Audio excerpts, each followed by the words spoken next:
صرف یہ بات نہیں تھی، اس روز وہ فارس لگ ہی نہیں رہا تھا۔ اس نے کبھی مجھ سے ایسے بات نہیں کی، پھر ایک دم سے میرے ساتھ ایسا کیوں کیا؟ وہ پلکیں سکیڑ کے کھڑکی کو دیکھتی سوچے گئی، پھر آنکھوں میں یاسیت ابھری۔ کیا معلوم واقعی وہ فارس نہ ہو، کسی نے فارس بن کر مجھ سے بات کی ہو، شاید میں ہی۔ جواہرات نے بے چینی سے پہلو بدلا۔ اور اس کے فنگر پرنٹس، وارث کی DNA والی رسی کا اس کی کار سے ملنا، اس کی گن، ہوٹل میں اس کے نام کا کمرہ، اس سب کی وضاحت کیسے کرو گی؟ اوہ، شاید تم اپنے والد اور بھابھی کی باتوں کا اثر لے کر کمزور پڑ رہی ہو۔ میں سمجھ سکتی ہوں، اپنوں کے لیے انسان کو بہت کچھ کرنا پڑتا ہے۔ سمجھنے والے انداز میں جواہرات نے سر کو خم دیا۔ میں نہ کمزور ہوں اور نہ کسی کا اثر لے رہی ہوں، وہ ناگواری سے تیزی سے بولی۔ میں صرف ان کے مفروضے کو دہرا رہی تھی، وہ فارس ہی تھا، اس نے مجھے شوٹ کیا، میں آج بھی اپنے بیان پہ قائم ہوں۔ شان نے اچکا کر خفگی سے رخ موڑ گئی۔ جواہرات کی لبوں پہ مسکراہٹ ابھری، ستائش سے اسے دیکھا۔ گڈ، تم ایک بہادر لڑکی ہو، تمہیں خاندان والوں کا دباؤ نہیں لینا، تمہیں فارس سے اپنا انتقام لینا ہے۔ میں پروسیکیوٹر ہوں، انصاف پہ یقین رکھتی ہوں، انتقام پہ نہیں، کم از کم تب تک نہیں جب تک انصاف کی امید باقی رہے۔ میں نے بیان دینا تھا، دے دیا، اب اور کچھ نہیں کرنا مجھے۔ جواہرات کو حیرت کا جھٹکا لگا۔ تم اس کو کورٹ میں پروسیکیوٹ نہیں کرو گی کیا؟ نہیں، ایک دوسرے پروسیکیوٹر اس کیس کو پلیڈ کریں گے۔ مگر تمہیں فارس کو اس طرح نہیں چھوڑنا چاہیے، اس کی وجہ سے تمہاری شادی۔ میں اپنی مرضی کی مالک ہوں مسز کاردار، جیسے خاندان کا دباؤ نہیں لیا ویسے ہی آپ کا بھی نہیں لوں گی۔ آپ چاہتی ہیں میں فارس کو سزا دلواؤں کیونکہ اس میں آپ کا بھی فائدہ ہے۔ میں جانتی ہوں آپ لوگوں کے جائیداد کے مسئلے ہیں، دشمن کا دشمن دوست ہوتا ہے، سو اب ہم دوست ہیں۔ وہ کافی سنجیدگی سے جواہرات کو دیکھ کر کہہ رہی تھی، جو آگے سے پھیکا سا مسکرا دی۔ اور میں آپ کی جگہ ہوتی تو یہی کرتی۔ میں سمجھ سکتی ہوں کہ آپ مجھے کیوں بار بار اس کے خلاف کارروائی پہ اکسا رہی ہیں، مگر میرا ایک خاندان ہے اور وہ شخص سعدی کا ماموں ہے۔ میں نے بیان دینا تھا، دے دیا، اب آگے عدالت جانے اور پولیس۔ فارس کا مجھ سے کوئی ذاتی جھگڑا نہیں تھا، اس نے یہ کسی اور وجہ سے کیا، ممکنہ طور پہ وہی جو اس نے بتائی تھی، اس لیے میں ذاتی طور پہ اس کے خلاف کچھ نہیں کروں گی۔ جواہرات بمشکل مسکرا پائی۔ میں سمجھ سکتی ہوں، بہت سی چیزوں میں ہم ایک جیسے ہیں زمر۔ خیر، تم نے درست فیصلہ کیا، اگر تم اس کے خلاف محاذ کھول لیتی تو ندرت یا اس کے بچے تمہاری شکل دیکھنے سے بھی رہ جاتے۔ مگر میں امید کرتی ہوں کہ تم اس کیس کو خود لینے سے اعتراض اس وجہ سے نہیں برت رہی کہ تم دور اندر کہیں اس کو بے گناہ سمجھتی ہو۔ زمر لمحے بھر کو بالکل چپ سی ہو کر جواہرات کا چہرہ دیکھنے لگی۔ کیا تم اندر سے اپنے ہی بیان پہ خود مشکوک ہو چکی ہو؟ مگر چونکہ خود کو غلط ماننے میں تمہاری ناک آڑے آتی ہے، سو تم اس پہ ڈٹی ہوئی ہو؟ ایسا نہیں ہے، وہ اب کے کافی مضبوطی سے بولی۔ کبھی کبھی مجھے متضاد خیالات آتے ہیں، مگر میرا یقین ان کے مقابلے میں زیادہ پختہ ہے۔ وہ فارس ہی تھا، کوئی بھی چیز مجھے اس بیان سے نہیں ہٹا سکتی۔ اپنی ناک عزیز ہے مجھے، مگر بے انصافی کی حد تک نہیں۔ اگر مجھے لگتا وہ بے گناہ ہے تو میں خاموش رہتی، وہ میرا اسٹوڈنٹ تھا۔ شاید اگر میرے ابا کو فالج نہ ہوا ہوتا تو بھی میں خاموش رہ جاتی، مگر اب نہیں۔ جواہرات گہری سانس لے کر اٹھ کھڑی ہوئی، مسکرا کر اس کے شانے پہ ایک ہاتھ رکھا، دوسرے سے اپنا بیگ اٹھایا۔ دشمن کا دشمن دوست ہوتا ہے، سو تم مجھے ہمیشہ اپنا دوست پاؤ گی۔ زمر نے سر اس بات میں ہلایا۔ جواہرات بیگ کندھے پہ لٹکاتی باہر نکل گئی۔ دروازہ بند ہوا تو زمر کے تاثرات بدلے، اسپاٹ چہرے پہ بے پناہ کرب امڈ آیا۔ اس نے مٹھی ہونٹوں پہ رکھی، آنکھیں بند کر کے ضبط کرنا چاہا، مگر آنسو امڈ آ رہے تھے۔ وہ خبر جس پہ وہ سارا وقت ضبط کر کے بیٹھی رہی، وہ پھر سے تمانچے کی طرح آن لگی تھی۔ حماد کی شادی ہو رہی تھی، حماد کہیں اور شادی کر رہا تھا۔ یہ سہنا اتنا آسان نہیں تھا جتنا اس نے ابھی جواہرات کے سامنے ظاہر کیا تھا۔ گردن جھکائے، ہاتھ ہونٹوں پہ دبا کر رکھے، وہ مسلسل بند آنکھوں سے آنسو روکنے کی کوشش کر رہی تھی۔ تبھی دروازہ بجا۔ زمر نے تیزی سے چہرہ کھڑکی کی طرف پھیر لیا اور انگلی سے آنکھوں کے گیلے کنارے جلدی جلدی خشک کرنے لگی۔ ذرا کھنکار کر روندھی آواز کا گیلا پن دبانا چاہا اور بولی، آ جائیے۔ دروازہ کھلنے کی آواز آئی۔ حنین بڑے ابا کی ویل چیئر اندر لا رہی تھی۔ زمر رخ موڑے سائڈ ٹیبل پہ کچھ تلاشنے لگی، ساتھ بار بار پلکیں جھپک کر ان کا گلابی پن دور کرنے کی کوشش کر رہی تھی۔ کیا تم سرجری کے لیے تیار ہو؟ پشت سے ابا کی آواز آئی۔ وہ جی کہتی سنجیدگی سے سیدھی ہوئی، آنکھیں اب ہلکی گلابی تھیں۔ حنین خاموشی سے بڑے ابا کی کرسی کے عقب میں کھڑی رہی۔ تم ٹھیک ہو جاؤ گی، انہوں نے نم آنکھوں سے مسکرا کر اسے تسلی دینا چاہی۔ وہ پھیکا سا مسکرائی۔ مجھے پتہ ہے۔ پھر قدرے بے چینی سے بند دروازے کو دیکھا۔ سعدی کہاں ہے؟ اسے بھی بلا لیں۔ بڑے ابا کی مسکراہٹ سمٹی، اس کی ذرا ذرا گیلی آنکھوں کو غور سے دیکھا اور پھر ان سے چھلکتی بے تابی کو، لب کھولے پھر بند کر دیے۔ وہ آ جائے تو میں اس کے سامنے حنین کو بتا دوں گی کہ میں تمہارے ماموں کے خلاف کیس نہیں لڑوں گی، نہ اس کے کیس کو فالو کروں گی۔ بھائی انگلینڈ چلا گیا تھا، ان کا ٹیسٹ تھا ایک پھپھو، سنجیدگی سے حنین نے بتایا۔ زمر بس اس کو دیکھ کر رہ گئی، بالکل یک ٹک، سانس روکے۔ سعدی چلا گیا؟ لفظ ٹوٹ ٹوٹ کر نکلے، حلق میں کچھ اٹکنے لگا۔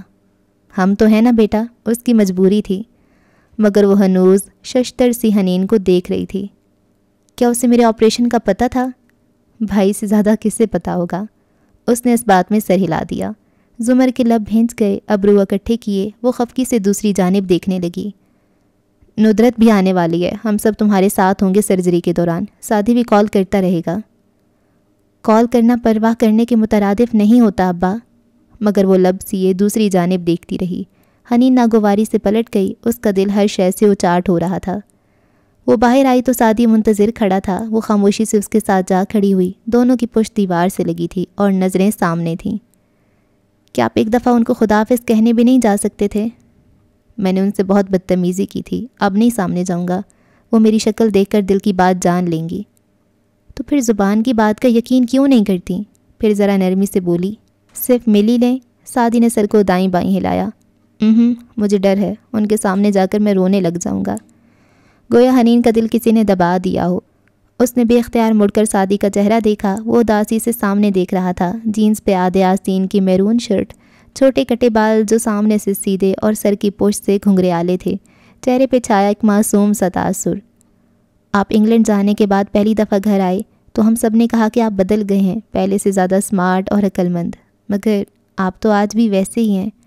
سعدی نے نظریں پھیر کر سوالیہ انداز میں اسے دیکھا۔ معصوم؟ وہ اداسی سے مسکرائی تو وہ بھی مسکرا دیا۔ معصوم کیا یہ میرا دوسرا نام ہے؟ پہلا کیا تھا؟ ہمارا سعدی۔ اور وہ دونوں ہنس پڑے، اداس سے ماحول میں زندگی کی کوئی تال کسی نے چھیڑی تھی۔ علیشہ کا کچھ پتہ چلا؟ اس سوال پہ حنین کی ہنسی تھمی، سر نفی میں ہلایا۔ میں نے اس کی ساری میلز اور میسیجز بغیر پڑھے مٹا دیے، ہر جگہ سے بلاک کر دیا، اس نے مجھے دھوکہ دیا ہے، میں دوبارہ اس سے کبھی بات نہیں کرنا چاہتی۔ تم نے صحیح کیا۔ اور آپ نے دیکھا کس طرح وہ اپنا بیان بدل کر چلی گئی، اس نے میرا غصہ ماموں پہ اتار دیا۔ شاید میں اس کی کال اٹھا لیتی اگر مجھے یہ نہ پتہ چلتا کہ اس نے اپنی گواہی بدل دی ہے۔ اپنے باپ سے مسئلہ تھا تو ان تک ہی رکھتی، مجھے کیوں درمیان میں لائی؟ وہ سخت رنجیدہ لگ رہی تھی۔ چلو اب تم دوبارہ ہاشم بھائی سے اس بارے میں کوئی بات نہ کرنا، ان کا اس سے خون کا رشتہ ہے، وہ لوگ ایک دن پھر اکٹھے ہو جائیں گے، ہم درمیان میں کیوں آئیں؟ وہ نرمی سے سمجھاتی ہوئی کہہ رہا تھا۔ حنین بے دلی سے سر ہلاتی رہی۔ اس نے کہا تھا چیونٹیاں انتقام لینے پہ آئیں تو انہیں کوئی نہیں ہرا سکتا، مگر پھر وہ کیوں ہار گئی بھائی؟ اس کو بغیر پیسے دیے ہاشم بھائی نے بھیج تو دیا نا واپس۔ بس ایک یہی الجھن تھی جو اسے ستا رہی تھی۔ سعدی کچھ دیر کو بالکل خاموش ہو کر سوچتا رہا، حنین منتظر تھی۔ کیا تم سارا وقت ڈرامے دیکھتی رہتی ہو یا قرآن بھی پڑھتی ہو، جیسے انگلینڈ جانے سے پہلے ہم اکٹھے پڑھتے تھے؟ کیا بھائی پڑھتی ہوں نا، ایک دم بہت سستی سے کہتی ہوئی وہ ادھر ادھر دیکھنے لگی۔ اور کیا تمہیں وہ صورتیں یاد ہیں جو ہم نے حفظ کی تھیں؟ حنین نے انگلی سے کان کے پیچھے بال کھجائے۔ جی یاد ہے، میں ذرا سا دہرا کر سنا سکتی ہوں، کہیں وہ بھی کہ ابھی سن ہی نہ لے۔ بہت اچھا۔ خفگی سے اس کو دیکھا، وہ ایک دم بہت معصومیت سے سر جھکائے اپنی اینک اتار کر شیشے سے کچھ صاف کرنے لگی تھی۔ بہرحال ہم نے ایک سورت حفظ کی تھی، سورہ نمل، یاد ہے؟ جی بالکل۔ اینک صاف کر کے آنکھوں پہ لگاتی ہوئی اس نے ذہن پہ زور ڈالنا چاہا کہ پہلی آیت کہاں سے شروع ہوتی تھی۔ اوف، یاد کیوں نہیں آ رہا؟ اور نمل کا مطلب کیا تھا؟ حنین ایک دم کھل کر مسکرا دی۔ شکر بھائی نے صورت نہیں سنی، یہ سوال تو بہت آسان تھا۔ ہسپتال کا کوریڈور ایک دم خوشگوار لگنے لگا۔ نمل یعنی چیونٹی، بہت اعتماد سے مسکرا کر بتایا۔ سعدی نے پہلے تعجب اور پھر خفگی سے اسے دیکھا۔ یعنی کہ تم نے عرصے سے قرآن نہیں کھولا؟ حنین ہکا بکا رہ گئی۔ مگر میں نے صحیح بتایا ہے۔ غلط بتایا ہے، نمل کا مطلب چیونٹی نہیں ہوتا۔ تو پھر کیا ہوتا ہے؟ چیونٹی کو نملہ کہتے ہیں، نمل کا مطلب ہوتا ہے چیونٹیاں۔ حنین کے تنے اعصاب ڈھیلے پڑے، نروٹھے پن سے بھائی کو دیکھا۔ وہی نا، ایک ہی بات ہوئی۔ اگر ایک بات ہوتی تو اللہ تعالیٰ اس صورت کا نام نملہ رکھ دیتا، مگر نہیں، چیونٹی اور چیونٹیوں میں بہت فرق ہوتا ہے۔ دیکھو باقی جتنی بھی صورتیں ہیں حشرات الارض کے نام کی، وہ واحد ہیں۔ العنکبوت یعنی ایک مکڑی، نحل یعنی ایک شہد کی مکھی، لیکن چیونٹیوں کی صورت جمع کی صیغے میں ہے۔ پتہ ہے کیوں؟ اس نے ابھی ابھی کی سوچی گئی بات بہت ایکسائٹڈ ہو کر کہی۔ وہ بہت دھیان سے سن رہی تھی، بےتابی سے بولی، کیوں؟ کیونکہ اکیلی چونٹی ہوتی ہی نہیں ہے، کبھی دیکھی ہے اکیلی چونٹی؟ چونٹیاں ہمیشہ اپنی قطار میں اپنے خاندان کے ساتھ ہوتی ہیں، اکیلی ہار جاتی ہیں، پیر تلے مسلی جاتی ہیں، اور جو اکٹھی ہوتی ہیں وہ کبھی نہیں ہارتی۔ علیشہ اکیلی تھی اور تم نے بھی اس کی مدد نہیں کی تو وہ کیسے جیت سکتی تھی؟ وہ خاموش ہوا تو حنین بالکل چپ سی ہو گئی۔ اگر وہ مجھ پہ پہلے بھروسہ کرتی تو میں اس کی مدد کرتی، مگر میں اب اس سے لا تعلق رہنا چاہتی ہوں۔ تمہیں ایسے ہی کرنا چاہیے۔ دونوں پھر سے خاموش ہو گئے۔ مگر وہ میری بیسٹ فرینڈ تھی، اب وہ نہیں ہے، پھپھو نے بھی مجھے اکیلا کر دیا ہے۔ چلو میں بھی تو ہوں نا تمہارا بیسٹ فرینڈ۔ وہ نرمی سے مسکرایا تو حنین بھی مسکرا دی اور ذرا سی بھائی کے قریب کھسک آئی، کندھے سے کندھا ملا، حنا کی چھوٹی انگلی سے اس کی چھوٹی انگلی ٹکرائی، ایک تحفظ کا احساس۔ کوئی نہیں ہوگا، تب بھی بھائی ہوگا، مرتے دم تک، آخری سانس تک بھائی ساتھ رہے گا۔ اب پھر سے راہداری میں سے لوگ گزرتے جا رہے تھے اور وہ دونوں دیوار سے ٹیک لگائے خاموش کھڑے تھے۔ اتار لیتے ہیں دنیا کو یوں تو شیشے میں، اکیلے ہوں تو آئینے سے ڈرتے ہیں۔ جواہرات کار میں پچھلی سیٹ پہ آ کر بیٹھی تو ہاشم ساتھ براجمان اس کا انتظار کر رہا تھا۔ اس نے موبائل تھمایا اور ڈرائیور کے آنے کا انتظار کیا، مگر جب وہ باہر کھڑا رہا تو وہ ہاشم کو دیکھے بنا بے تاثر سا بولی، اس کو چلنے کا کہو Hashim. Mummy I am sorry. اس نے جواہرات کے گھٹنے پہ رکھے انگوٹھیوں سے مزین ہاتھ پہ اپنا ہاتھ رکھا، فکر مند نگاہیں اس کے چہرے پہ جمی تھیں۔ میں اس بارے میں بات نہیں کرنا چاہتی۔ وہ سامنے دیکھتی ہوئی آنکھوں پہ سیاہ گلاسز لگا رہی تھی۔ ہم بہت دفعہ یہ بات کر چکے ہیں، مگر تم آج بھی اپنے باپ کے گناہ مجھ سے چھپانے کی کوشش کرتے ہو، حالانکہ تم مجھے جانتے ہو کہ مجھے اس کی بیٹی کے بارے میں سب علم ہے۔ Mummy I am sorry. اس کا دایاں ہاتھ ہنوز جواہرات کے گھٹنے ہاتھ پہ تھا۔ اور اس لڑکی کی اتنی ہمت ہو گئی کہ وہ میرے شہر میرے گھر پہنچ جائے، مگر تم نے مجھے خبردار تک نہیں کیا۔ میں کیا کر لیتی؟ تماشا یا واویلا کیا پہلے کبھی کیا؟ ہاں؟ تلخی سے اس نے سر جھٹکا۔ تمہارے باپ کو تو یہ بھی معلوم نہیں ہے کہ میں اس کی بیٹی کے بارے میں جانتی ہوں۔ Mummy I am sorry. وہ مسلسل نگاہیں اس پہ جمائے نرمی سے کہہ رہا تھا۔ مجھے ہاشم اس لڑکی یا اس کے کسی مسئلے سے فرق نہیں پڑتا۔ میں عمر کے اس حصے سے نکل چکی ہوں جب فرق پڑا کرتا ہے۔ مجھے کوئی پرواہ نہیں اگر وہ تمہارے باپ کے کاروبار یا عزت کے لیے خطرہ نہیں ہے، اگر ہوئی بھی تو تم سنبھال لو گے۔ Mummy I am sorry. وہ زیادہ نرمی اور زیادہ آہستہ سے بولا۔ جواہرات نے ایک ہاتھ سے گلاسز اوپر سر پہ چڑھائے اور آنکھیں گھما کر اسے خفگی اور دکھ کے ملے جلے تاثر سے بولی، تم نے مجھے کیوں نہیں بتایا کہ وہ ادھر آئی ہے؟ مجھے بے خبر کیوں رکھا؟ شاید میں جانتی ہوں کیوں، تو مجھے ہرٹ نہیں کرنا چاہتے تھے۔ کہتی ہوئی آنکھوں میں کرب کی سرخی ابھری۔ Mummy I am sorry. اس نے ذرا سا ماں کا ہاتھ دبایا۔ جواہرات نم آنکھوں سے مسکرا دی اور دایاں ہاتھ ہاشم کی اسی ہاتھ پہ رکھ دیا۔ آنکھوں کی خفگی نرمی میں ڈھل گئی۔ اٹس اوکے، میں تم سے کبھی خفا نہیں ہو سکتی۔ وہ بھی مسکرا دیا، پھر پیچھے ہوا، ڈرائیور کو واپس آنے کا اشارہ کیا۔ مجھے واقعی اس لڑکی سے فرق نہیں پڑتا۔ اس وقت تو صرف یہی خیال دل کاٹتا ہے کہ ہم دونوں نے زمر کی زندگی برباد کر دی۔ مجھے اس کا افسوس ہے، مجبوری نہ ہوتی تو میں ایسا کبھی نہ کرتا۔ وہ چہرے پہ ایک دم امڑ کر آتی تکلیف کو ضبط سے چھپا کر سیل فون نکالنے لگا۔ مجھے ہر رات سونے سے پہلے زمر کا خیال آتا ہے، وہ اس سب کی مستحق نہیں تھی ہاشم۔ خیر اگر آپ کبھی عدالت میں اس کے مقابلے پہ ڈیفنس اٹرنی کے طور پہ پیش ہوتیں تو اپنی اس رائے پہ نظر ثانی ضرور کر لیتیں۔ وہ بظاہر بشاشت سے کہتا مسکرا دیا۔ ڈرائیور دروازہ کھول رہا تھا۔ جواہرات نے گلاسز پھر سے آنکھوں پہ گرائے اور پرسکون سی ہو کر ٹیک لگا لی۔ اب ساری دنیا اپنی مرضی کے رنگوں میں نظر آ رہی تھی۔ ظلم پر سہمی ہوئی، دکھ سے مگر دہکی ہوئی، ایسی آنکھوں ہی سے طوفان اٹھا کرتے ہیں۔ 2 ماہ بعد بڑے ابا کے لاؤنج کم ڈائننگ روم میں دوپہر کے کھانے کی خوشبو پھیلی تھی۔ صداقت جو موجودہ دن سے 4 سال قبل کافی دبلا پتلا اور کم عمر سا لگتا تھا، تازہ روٹی لا کر ہارڈ پاٹ میں رکھ رہا تھا۔ سربراہی کرسی کی جگہ بڑے ابا ویل چیئر پر براجمان تھے اور گاہے بگاہے دائیں ہاتھ پہلی کرسی پہ سر جھکا کر لقمے توڑتے زمر کو دیکھتے تھے۔ کچھ کہنے کے لیے لب کھولتے، پھر خاموش ہو جاتے۔ اس کے آپریشن کو 2 ماہ بیت چکے تھے اور اس کی رنگت تب سے اتنی ہی زرد رہتی تھی۔ دفتن میز پہ رکھا زمر کا موبائل تھر تھرایا۔ اس نے آہستہ سے سر اٹھا کر اسے دیکھا۔ سعدی انگلینڈ موبائل کالنگ لکھا آ رہا تھا۔ بڑے ابا نے اسکرین نہیں پڑھی، اس کا چہرہ پڑھا اور کالر آئی ڈی جان لی۔ وہ بے تاثر نگاہوں سے موبائل کو دیکھتی رہی اور پھر دوبارہ لقمے توڑنے لگی۔ ان کو بے چینی ہوئی۔ فون بج رہا ہے۔ میں کھانا کھا رہی ہوں۔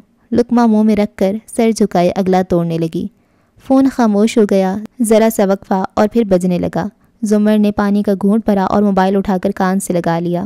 ہیلو، السلام علیکم زمر۔ وہ رکا، منہ میں کچھ ہونے کے باعث آواز ذرا فرق لگی تھی۔ زمر بول رہی ہیں نا؟ جی، زمر پھپھو بول رہی ہوں، سنجیدگی سے کہتی فون کان سے لگائے وہ پانی گھونٹ گھونٹ پی رہی تھی۔ بھوری آنکھیں میز پہ رکھے گلدان پہ جمی تھیں، چہرہ زرد اور نقاہت زدہ لگتا تھا۔ بڑے ابا بس بے چینی سے اس کو دیکھے گئے۔ اوہ اوکے، کیسی ہیں آپ زمر؟ وہ صبح سویرے کے نیلے اندھیرے میں ڈوبی سڑک پہ واک کرتے ہوئے موبائل کان سے لگائے کافی لگاؤ اور اشتیاق سے پوچھ رہا تھا۔ ٹھیک ہوں، تم کیسے ہو؟ میں بالکل ٹھیک، آپ کی درد کیسی ہے؟ وہ سڑک کنارے ایک جگہ کھڑا ہو گیا، کمر پہ ہاتھ رکھ کر کچھ محسوس کرنا چاہا۔ درد نہیں ہے یا پھر اب احساس نہیں ہوتا؟ وہ گلاس رکھ کر روٹی کا نوالا توڑنے لگی۔ نہیں، اتنی جلدی تو درد ختم نہیں ہوتا، وہ بھی اختیار بول اٹھا۔ ابھی تو کچھ وقت مزید لگے گا نا زخم بھرنے میں، بہت سے کام آپ نہیں کر سکتی ہوں گی۔ سامنے تیز تیز بھاگ کر جاگنگ کرتے ایک لڑکی کو دیکھ کر وہ بے خود سا بولا۔ اور آپ کیسی ہیں؟ اس کے سرد خشک رویے پہ وہ بس اتنا پوچھ سکا۔ پہلے جیسی ہوں، ابھی کھانا کھا رہی تھی۔ اوہ ہاں، آپ کی تو دوپہر ہوگی، بڑے ابا جلدی کھانا کھا لیتے ہیں نا؟ وہ خفیف سا ہنسا۔ زمر خاموشی سے نوالا منہ میں رکھ رہی تھی، ساتھ ہی چپ ہو گیا، پھر دوبارہ کوشش کی۔ میں آج مال جا رہا تھا دوست کے ساتھ، کچھ چاہیے آپ کو؟ صرف سکون، اور وہ ادھر سے نہیں ملتا۔ وہ پھر چپ ہو گیا، مرجھا گیا، آہستہ سے بولا، چلے آپ کھانا کھائیں، میں فون رکھتا ہوں۔ زمر، قدرے وقفے سے اضافہ کیا۔ زمر پھپھو، تب احساس ہوا کہ بات کے آغاز میں اس نے کیوں یاد کرایا تھا۔ 21 سال زمر تھی، اب وہ پھپھو بن گئی تھی۔ بھتیجے نے فون بند کر دیا، زمر نے موبائل میز پہ رکھ دیا۔ اس سے کیوں ناراض ہو؟ وہ غور سے اسے دیکھنے لگے۔ میں اس سے ناراض نہیں ہوں، وہ میرا بچہ ہے، بچوں سے کون مقابلہ کرتا ہے؟ پھر اس کو یہ کیوں کہا کہ زمر پھپھو بول رہی ہوں؟ اوکے، آپ ہمارا کھانا خراب کرنا چاہتے ہیں تو ایسے ہی صحیح۔ پلیٹ پرے ہٹائی اور سر اٹھا کر سنجیدگی سے ان کو دیکھا۔ وہ اس وقت کہاں تھا جب میں بیمار تھی؟ میرا آپریشن تھا ابا، حماد نے منگنی توڑ دی تھی۔ ایک اجنبی عورت مجھے گردہ تک دے سکتی ہے، مگر وہ سعدی جس کو میں نے انگلی پکڑ کر چلنا سکھایا تھا، وہ ایک دن بھی میرے لیے نہیں رک سکا۔ وہ میرے پاس کیوں نہیں تھا اس وقت جب مجھے اس کی ضرورت تھی؟ یہ تب کیوں نہیں کہا جب اس نے فون کیا تھا؟ اس نے گہری سانس لے کر سر جھٹکا، بولی کچھ نہیں۔ تمہیں اصل غصہ اس بات پہ ہے کہ سعدی نے تمہارے مقابلے میں فارس کا یقین کیا، اور اس نام پہ اس کی آنکھوں میں سرخی اتر گئی۔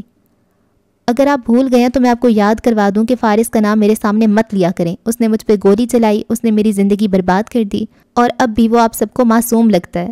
زور سے نیپکن پرے ہٹایا۔ تو پھر تم اس کے خلاف کیس کو خود کیوں نہیں لیتی اگر اتنا یقین ہے تمہیں اس کے مجرم ہونے کا؟ کیونکہ میں تکلیف میں ہوں اور میں اس تکلیف کو بڑھانا نہیں چاہتی۔ بیان دے دیا، گواہی بھی دوں گی، مگر آگے سرکار جانے اور فارس قاضی۔ تلخی سے، گویا پھٹے دل سے کہتی اس نے آخر میں بہت دکھ سے ابا کو دیکھا۔ اور کیونکہ میں اچھی طرح سمجھتی ہوں ندرت بھابھی کیوں آپریشن کے دن سے آج تک مجھ سے ملنے نہیں آئی، مجھے بار بار جھوٹا کہلوائے جانے کا شوق نہیں ہے۔ موبائل اور پرس اٹھایا اور بڑبڑاتی اٹھ کھڑی ہوئی۔ بابا جی ساری عمر کہتے رہے کہ وہ نہیں رکھتا تعلق تو میں کیوں رکھوں؟ سوچ سوچ کر ایک دن ہم تنہا ہو جائیں گے۔ میں تنہا ہو چکی ہوں، تھینک یو ابا۔ کاغذات سمیٹے، پرس کندھے پہ لٹکایا اور کرسی پیچھے دھکیلی۔ انہوں نے قدرے حیرت سے اسے دیکھا۔ اب کہاں جا رہی ہو؟ سعدی کی فیس جمع کروانی ہے۔ اور وہ ایک دم لاجواب سے ہو کر اسے دیکھنے لگے۔ مگر تم تو اس پہ غصہ تھی زمر۔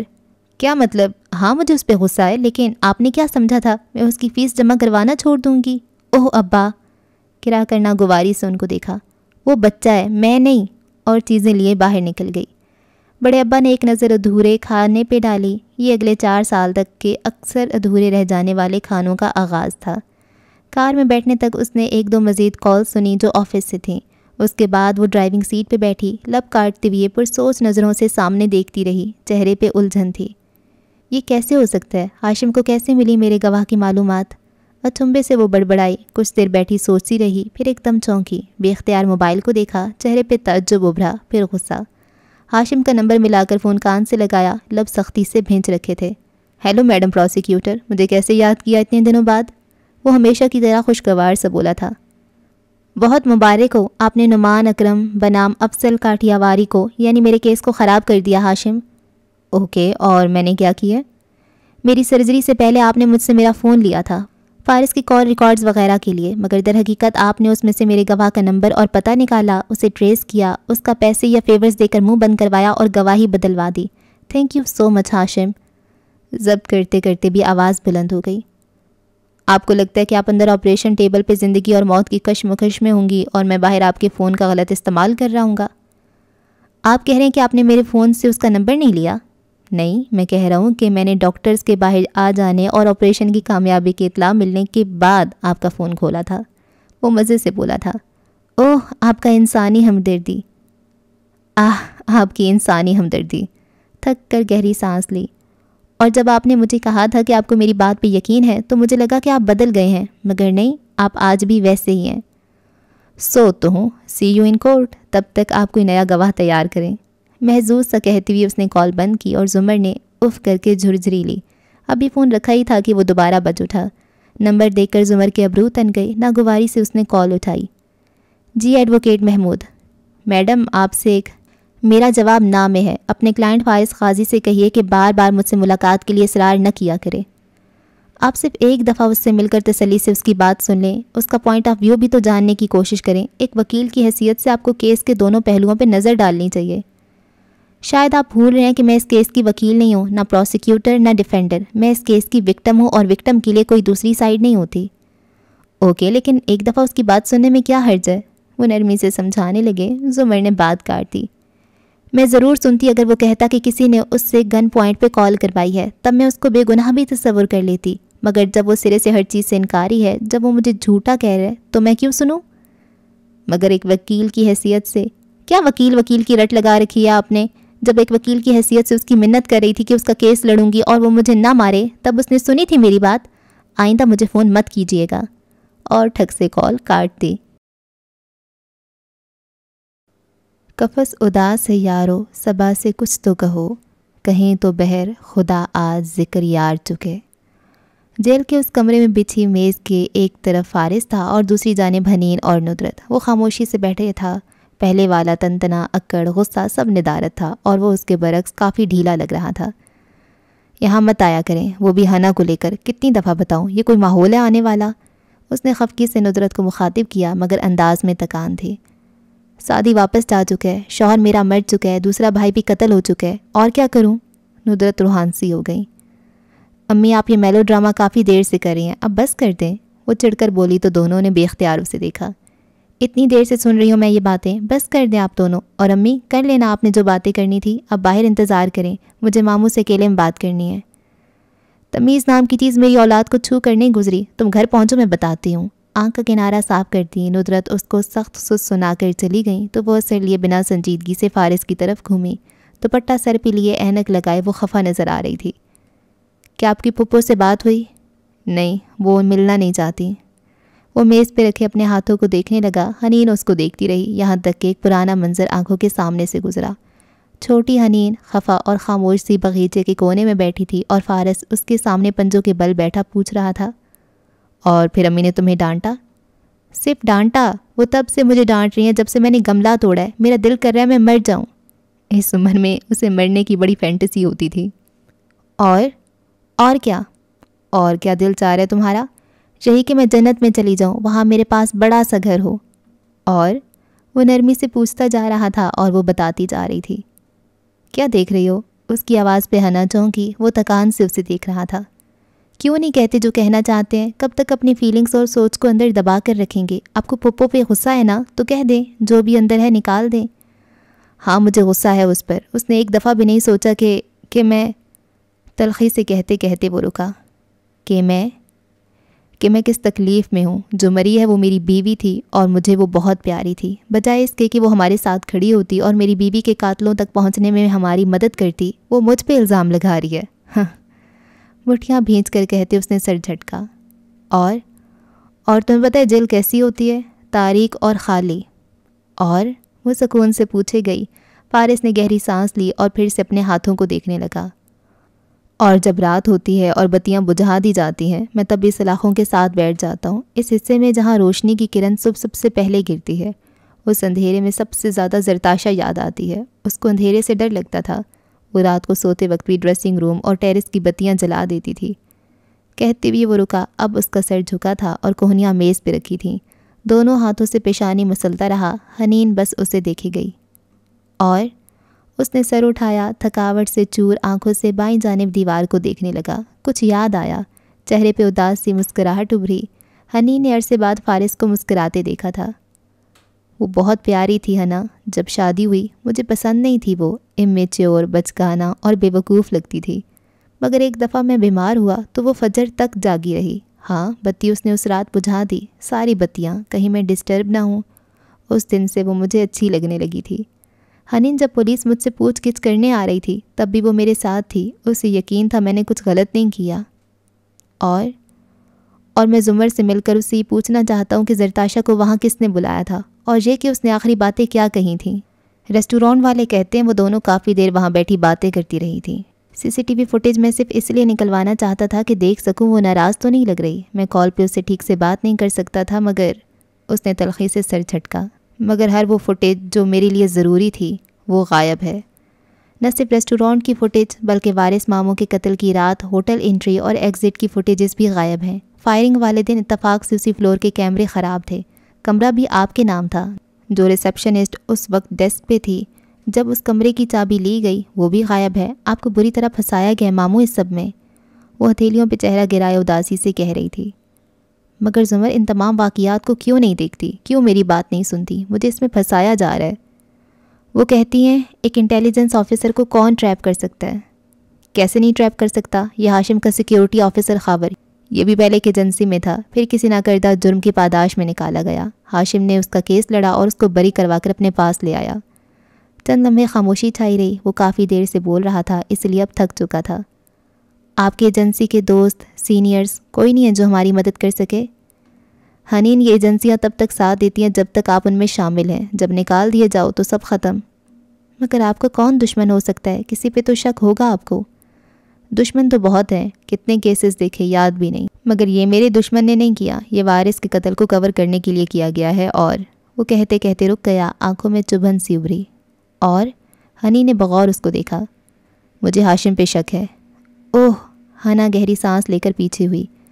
مجھے معلوم ہے جو آپ نے بھائی سے کہا اور ہاشم بھائی نے سن لیا وغیرہ وغیرہ، ویسے آئیڈیا برا نہیں ہے، آپ کی جگہ یہاں ہاشم بھائی کو دیکھ کر مجھے بہت خوشی ہوتی۔ اس نے مسکرا کر آنکھ بند کر کے جیسے مزہ لیا۔ مگر ابھی آپ نے کہا یہ سب کرنے والا آپ کا نہیں وارث ماموں کا دشمن ہے، تو ہاشم بھائی کی ان سے کیا دشمنی؟ اور ویسے وہ قاتل لگتے تو نہیں ہیں۔ میں یہ نہیں کہہ رہا کہ ہاشم نے قتل کروائے ہیں، مگر مجھے اس میں وہ پھنسا سکتا ہے۔ سب سے بڑی بات، میری کار میں جو بھی ڈالا گیا سو ڈالا گیا، مگر جس صبح میں اور تم علیشا کے پاس ہوٹل گئے تھے تب پیچھے سے میرے گھر کی بیسمنٹ سے میری گن چرائی گئی، نہ کوئی لاک ٹوٹا نہ دروازہ۔ اتنے گارڈ، سیکیورٹی چیک پوائنٹس اور CCTV کیمروں کے ہوتی ہوئی بھی کوئی میرے گھر میں کیسے داخل ہو سکتا ہے اگر ہاشم اس کی مدد نہ کرے تو؟ خیر، جھول تو ہر سیکیورٹی سسٹم میں ہوتے ہیں، جب لوگ پینٹاگون پہنچ سکتے ہیں تو کاردارز کا کسر کیا چیز ہے؟ حنین کو بات دل کو لگتی ہوئی نہیں لگتی تھی۔ اور ہاشم کی بہن، وہ کیوں چلی گئی؟ بتایا تو تھا، وہ میری وجہ سے گئی، میرے پہ غصہ جو تھا وہی نکالا اس نے۔ اور اگر ہاشم نے اس کو ڈرا دھمکا کر بھیجا ہو تو؟ حنین، میں اس آدمی پہ اعتبار نہیں کرتا، وہ صبح اٹھتے وقت آنکھ کھولنے سے پہلے جھوٹ بولتا ہے۔ اب یہ مت کہنا وہ میرے لیے بہترین وکیل مقرر کر رہا ہے تو اس کا یہ مطلب ہے کہ وہ بہت مخلص ہے، تمہیں پتہ ہے؟ وہ بتاتے بتاتے رکا۔ کہہ دیں، میں سن رہی ہوں، میں ہمیشہ سنوں گی، وہ اداسی سے مسکرائی۔ فارس نے اس بات میں سر ہلایا اور انگلیاں آپس میں مسلتی ہوئے کہنے لگا، ہم چھوٹے تھے تو ماموں ہم سب کے لیے کھلونے لائے، ہاشم کو ٹوائے پستول دیا، مجھے ٹوائے رائفل۔ ہاشم میرے پاس آیا اور کہا، تمہاری رائفل تو بالکل اچھی نہیں ہے، اگر میں تمہاری جگہ ہوتا تو ڈیڈ کو یہ واپس کر کے اس سے بہتر لے لیتا۔ میں یہ سن کر فوراً گیا اور ماموں کو واپس کر دی۔ ماموں کو میرے رویے سے بہت افسوس ہوا، انہوں نے ایک اور کھلونا مجھے تھما دیا اور وہ رائفل کافی دکھ سے سامنے کر کے پوچھا، کیا کوئی یہ لے گا؟ ہاشم فوراً گیا اور بہت تابعداری سے وہ لے لی۔ بعد میں نے پوچھا، اگر وہ خود لینے کا دل تھا تو مجھے وہ سب کیوں کہا؟ تو وہ بولا، میں نے تو صبح سے تم سے کوئی بات بھی نہیں کی، اور آگے بڑھ گیا۔ اس دن میں اپنے ماموں کے دل سے اتر گیا اور ہاشم میرے دل سے۔ مگر ہم یہاں اصلی گنز کی بات کر رہے ہیں ماموں، ہاشم بھائی برے ہوں گے، کرپٹ اور جھوٹے بھی، مگر ان کے پاس یہ سب کرنے کی کوئی وجہ نہیں ہے۔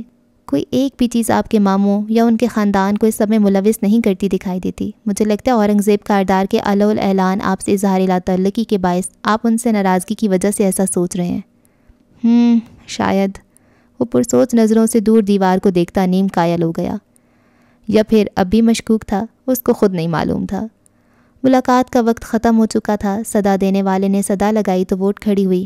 فارس نے نظریں اٹھا کر اسے دیکھا اور ستے ہوئے چہرے کے ساتھ مسکرا دیا۔ تھینک یو ہنا، دوسری دفعہ میری بات سننے کے لیے۔ اور پہلی دفعہ کب تھا؟ ہنا کو یاد آیا، وارث ماموں کے قتل والی رات، ہوٹل میں جب اس نے ذکر کیا تھا اس لونگ کا۔ میں ہمیشہ سنوں گی، چاہے پھپھو نہ بھی سنیں۔ وہ رکی، ذرا ہچکچائی۔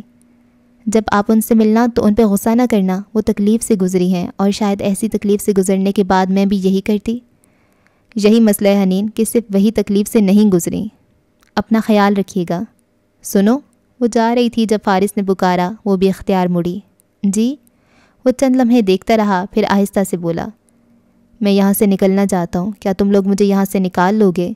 اور بدقت یہ کہتی ہوئی اس کی آواز میں ڈھیروں بے بسی اور کرب در آیا تھا۔ حنین کو دھکا سا لگا، وہ بہت کچھ کہنا چاہ رہی تھی مگر کاش میں نجومی ہوتی، کہا اور باہر نکل آئی۔ فارس نے سر دونوں ہاتھوں میں گرا دیا۔